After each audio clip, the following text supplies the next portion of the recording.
అయితే దీంట్లో మీరు తీసుకున్న కథలో ఆ కథను మీ దగ్గరికి ఎలా వచ్చింది, తెర మీదకి ఎలా వచ్చింది అని పక్కన పెడితే, మీరు తీసుకున్న కథలో ఓన్లీ లవ్ స్టోరీ పిక్ చేసుకున్నారా? ఇంత లవ్ స్టోరీ వాళ్ళ రియల్ లైఫ్లో ఉందా, లేకపోతే స్ట్రగుల్స్ ఎక్కువ ఉన్నాయి వాళ్ళ లైఫ్లో? అంటే నిజం చెప్పాలి అంటే ఇది ఒక జంట ప్రేమ కథ కాదండి.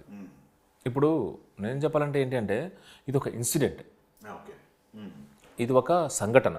సో వాస్తవిక సంఘటనతో మనం ఒక కాల్పనిక ప్రేమ కథ అన్నమాట. ఓకే, అంటే ఇప్పుడు ఆ ఎమోషన్స్ అనేవి నిజం అండి. సీన్స్ అనేవి మనం ప్రత్యేకంగా సినిమా కోసం రాసుకున్నవే, కానీ సన్నివేశాలు, సంభాషణలు అవి మనం సినిమా కోసం రాసుకున్నవి. కానీ ఆ ఎమోషన్స్ ఉంటాయి చూడండి. ఇక్కడి నుంచి మనకు కావాల్సిన వాళ్ళు అంత దూరం వెళ్ళి 30 రోజులు ఫోన్లో కూడా కాంటాక్ట్లో లేకపోవటం, అప్పుడు ఎలా ఉంటాయి వీళ్ళ ఎమోషన్స్, వాళ్ళ కోసం వెయిట్ చేయడంలో ఎలా ఉంటుంది, ఒక 30 రోజుల తర్వాత వచ్చినప్పుడు ఫస్ట్ ఫోన్ కాల్ వచ్చినప్పుడు ఎలా ఉంటుంది, ఈ ఎమోషన్స్ అనేవి అవి నిజం అండి. సన్నివేశాలు ఏంటి అంటే ఇంకా అది ప్రేమ కథ కనుక వీళ్ళిద్దరి మధ్యలో ఆ కాన్ఫ్లిక్ట్ ఏంటి, ఆ అమ్మాయికి ఉన్న భయం ఏంటి, ప్రేమ ఉన్నప్పుడు బెంగ, బాధ, భయం 3 ఉంటాయి అనేది basic core point.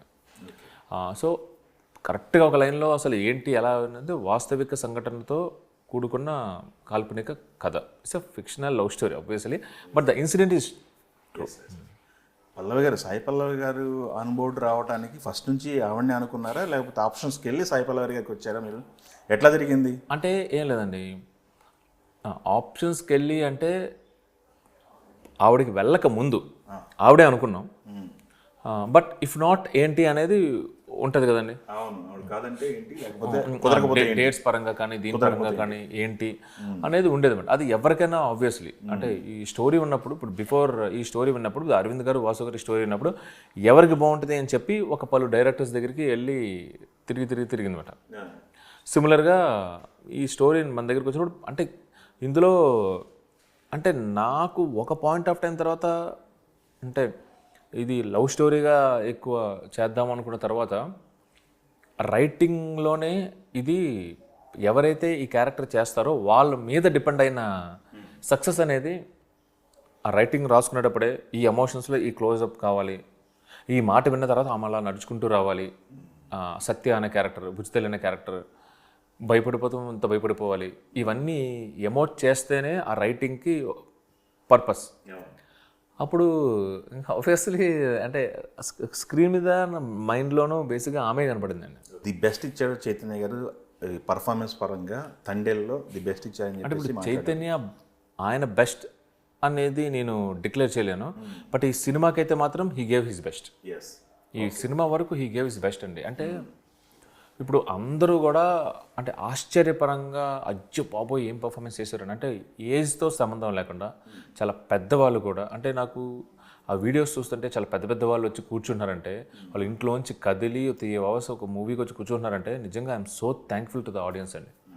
I'm so happy. పర్టికులర్గా ఫస్ట్ డేనే అంత పైరసీ అవన్నీ వచ్చేసినప్పుడు తర్వాత కూడా so they have an option అయినా కూడా థియేటర్కి వచ్చారంటే మాత్రం వాళ్ళకి నిజంగా సాష్టాంగ నమస్కారం చేయించండి.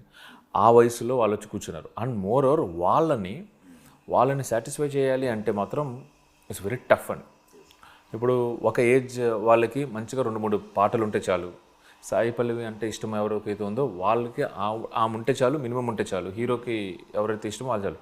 బట్ ఒక ఫ్యామిలీ ఆడియన్స్ని వాళ్ళ ఇంట్లో అన్ని పనులు పెట్టుకుని అన్ని పనులు మానుకుని థియేటర్కి వచ్చి చూసిన వాళ్ళని సినిమా బాగుందమ్మా, చాలా బాగా ఎంజాయ్ చేసాం, చాలా బరువుగా ఉంది, కలుస్తారో లేరో అన్న టెన్షన్ వచ్చింది, కలిపేవు థ్యాంక్స్ అమ్మా అని వాళ్ళు ఇచ్చే కాంప్లిమెంట్స్ నాకు తెలియదు వాళ్ళు ఎవరు. ర్యాండమ్గా ఎయిర్పోర్ట్లోనూ బయట అక్కడ రోడ్ మీద హోటల్స్లో కలుస్తాను చూడండి, వాళ్ళనే మాటలు ఇవన్నీ. ఆ ఇమెన్స్ సాటిస్ఫాక్షన్ అనేది వేరే లెవెల్ అండి.